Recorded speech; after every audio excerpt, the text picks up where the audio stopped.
understanding of the darkness is fragmented, incomplete. This abyss, this void, very much does not wish to be understood.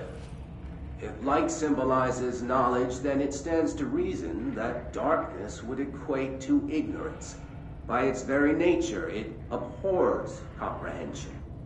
Of course, my own nature drives me to comprehend all. We are opposing forces, destined to collide. And given this conflict of natures, we know that the light of truth will burn away the darkness, both figuratively and literally. Any significant light source can be used as protection, even weaponry, against this metaphysical gloom. And then there are the artists. I know for a fact that Tom, Wake, the Anderson brothers, and Lane all had some involvement with the darkness. The question is whether their uncanny ability to affect reality through their art beckons the darkness, or did their work perhaps even create it? With Wake now secure in my lodge, I expect I shall grow closer to learning the answers to these questions. Assuming he cooperates, which is proving quite the challenge. Well, perseverance is the foundation of knowledge. Speaking of, I must be off on my rounds.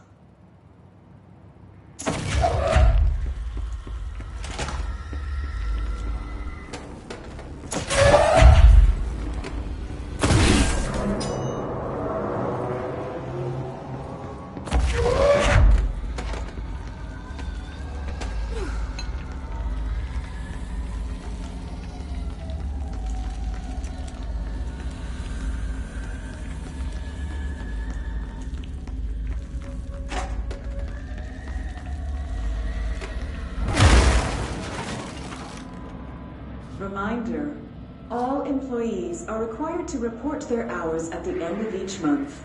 The Federal Bureau of Control maintains that time is not subjective, and hours passed on alternative planes cannot be claimed. Astral dives do not accumulate overtime compensation. Thank you for your attention.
Agent Fisher, day 6 inside the motel.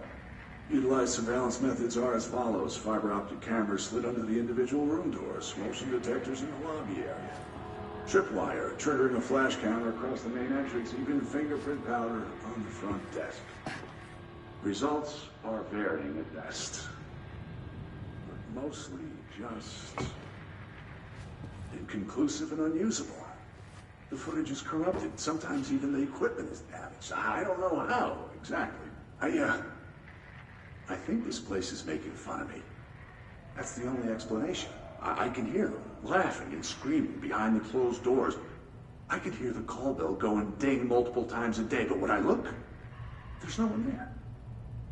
I know I'm supposed to stay out of sight, but I've seen the doors closing just before I can catch even a glimpse of anyone or anything. They're messing with me, whoever they are. I think... Wait, shh. There's something. I gotta get this. Gotta get the cable out. Come on, you fiber optic fuck, cooperate. Okay, there we go.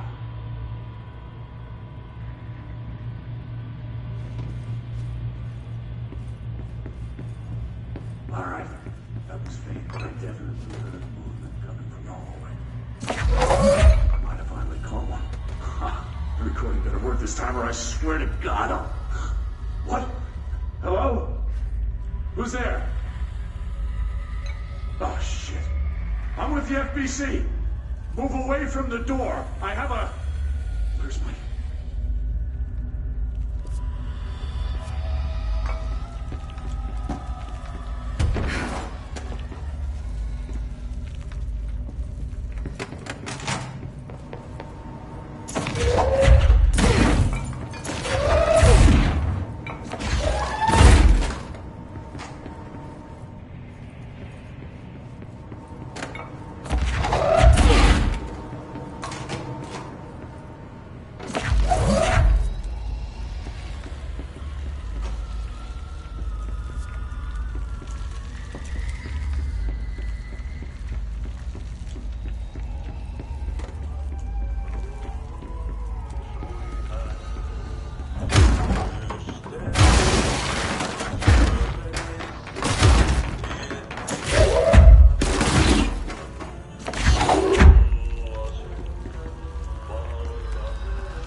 Something in this darkness is draining me.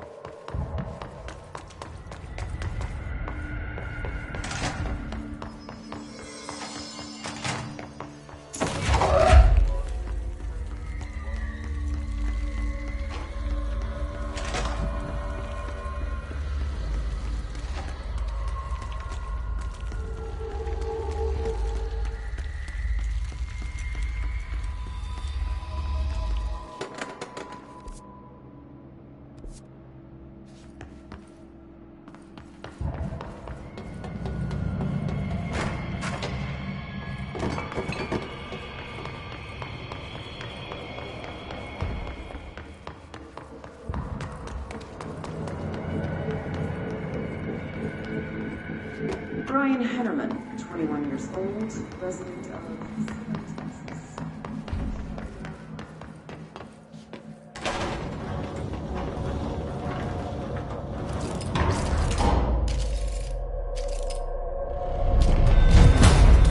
Shit. Now what?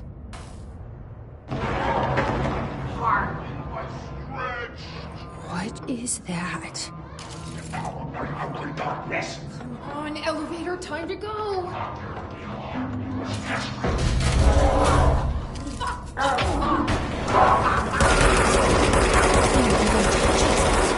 So you don't like the light. I can use that.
Brian Hennerman, 21 years old, resident of Southern Texas.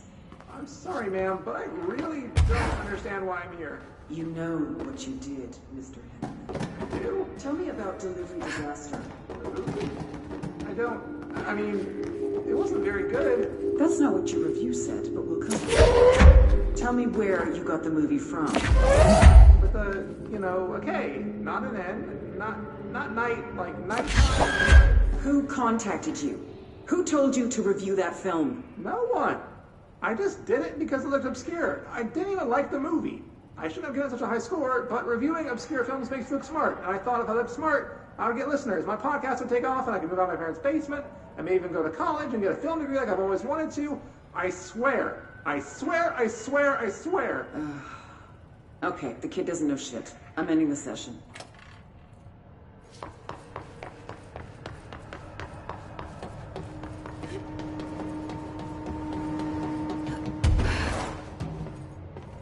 Okay, this room is really intimidating and all, but I know my rights. It's not a crime to try and get a book signed. Making unauthorized contact with a dangerous paranatural entity is indeed a bureau offense, Mr. Langston, and can be prosecuted as such. Okay.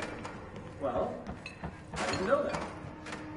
Listen, this is being blown way out of proportion. All that happened is I heard brought in, and since I'm a huge Alan Wake fan, I'm going to get a copy of The Creator's Dilemma signed. That's a book that Hartman wrote about. We know what it is. Okay. So yeah, I was just looking to fill out my weight collection. I certainly didn't know Hartman had turned into some kind of shadow zombie. That's a completely inaccurate description. Whatever, listen, I'm just a desk jock. I sort papers, do data entry, that kind of stuff. Don't come down on me like this. I made one mistake. I mean, I see people break the rules all the time and no one is pulling them into dark rooms to yell at them. Yesterday, Dave Gleason and his crew were talking to that empty spacesuit and laughing their heads off. We're letting you off with a warning, Mr. Langston. But this is going on your record, so one more screw-up and our next chat won't be so friendly. Great. That is just great to hear, guys. Thank you. Thank you so much. Hey, is there any chance I could get my copy of The Creator's Dilemma back? Get out.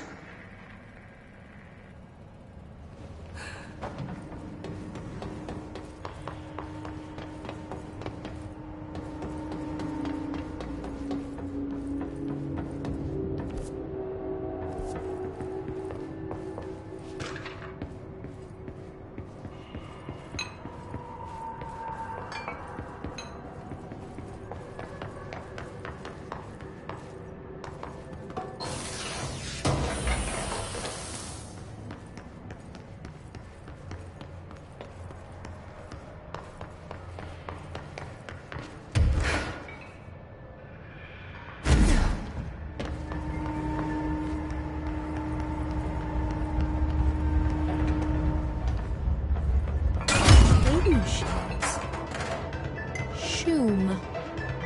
Shim?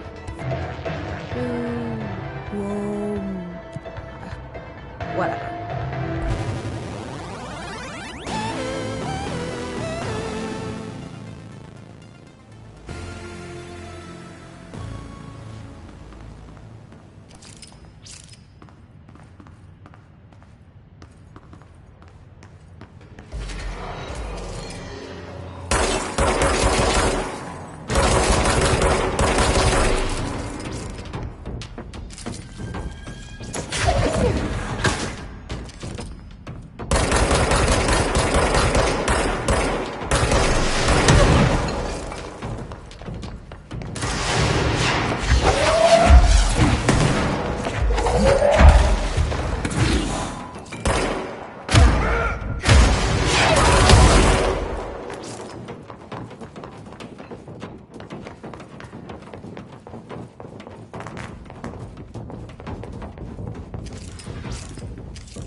investigations. Jesus, don't scare me like that, Langston.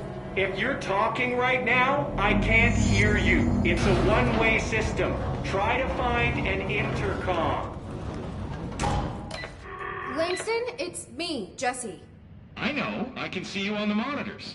The cameras in there haven't worked since we sealed that sector off a couple years back. Let me guess. You sealed it because of the monster guy. Wait, did you see Dr. Hartman? Jesus, I really wish you hadn't opened that fire break. Okay, listen, you need to find Hartman and kill him before he gets out into the Bureau. That thing is a person? He was a person. We brought him here to study after he was, altered in an AWE. I forget the medical word for what happened, but now light physically hurts him. Do you have a flashlight? No. A lantern? Headlamp? Oh yeah, flare gun. Oh, Christmas lights. You could wrap them around your... I don't have any of those, Langston. Shit. Okay, well, I'm sure you'll think of something. I'll keep an eye on you from the Panopticon. This is kind of exciting, right? Maybe from where you're standing. Right, okay. Well, break a leg. Oh, why did I say that? Okay, this Hartman thing can't have gotten very far.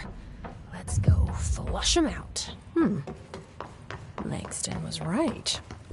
This is kind of exciting. It's just nice to have someone to talk to, you know? Ever since I got put in charge of the Panopticon, people treat me different, like I'm crazy for wanting to work with altered items. People just don't understand the altered items like I do, you know? I don't want to brag, but it does take a very empathetic mind to connect with the items. Still, I don't know why people are making it so personal. Right. I mean, the teams in research handle paranatural materials every day, and no one thinks they're weird. Well, maybe that's not true. Darling is famous for being a bit out there, but when he's weird, it's charming. Altered items really aren't that frightening once you get to know them. If you figure out what they like or don't like, you know, what sets them off, then there's nothing to worry about. I guess at the end of the day, we're still just wild animals scared of our own shadows. We're supposed to be on the same team, but sometimes it feels like it's every department for themselves, like it's a race and we're all trying to be number one. If it is a race, though, I'd say Darling is a mile ahead of everyone else. He was Trench's golden boy for years, but that relationship has gotten pretty tense, or so I've heard through the grapevine.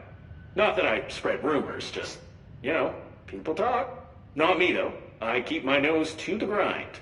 Too much work to do to focus on those kinds of things. I need to stay focused so I can get my work done and get home to feed Alfred. He's just gonna talk forever, I always isn't make he? it home for mealtime, so I have my neighbor check in on Alfred at 7 o'clock if I'm not back yet. She's very nice. Her name is Maria. She's older. She came to New York in the 50s to attend school and has been here ever since. She has a couple of kids. I met them at Thanksgiving. Big family. Very nice people. Anyway, she has a key to my apartment, and she gives Alfred his dinner if I'm not home. I'm gonna have to buy her a nice fruit arrangement as a thank you after this. I'm missing a lot of Alfred's meal times. She's probably gonna have to go to the store for more wet food. I'll have to remember to pay her back. Hold on, let me make a note. Pay back Maria for Alfred's food. Okay. Oh, one more thing. And buy her a fruit arrangement. All right, done. Are you a cat person? I don't think I ever asked. You seem like one, though. You'd like Alfred. He's very proper. Really carries himself well, you know? I named him after my favorite poet. Felt like a good fit. I got Alfred just before Sylvia died when I was at the... You know, I don't really remember where I got Alfred from. But, boy, those two did not get along. Oh, no. Sylvia thought she owned the place. Didn't like me getting in her way, scratched me more than once when I was just trying to move her food bowl. That cat was a real asshole. Wow. I'm realizing now that language was kinda not harsh. entirely, professional. You see, Sylvia didn't tolerate most people, or animals, or anything. And that's what I meant when I said asshole. I would never use that word about a person. It was just, hey, there's a light flashing on the console here. I gotta, check this out. I'll get back to you later. Real smooth, Langston.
Yahoo!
配信しな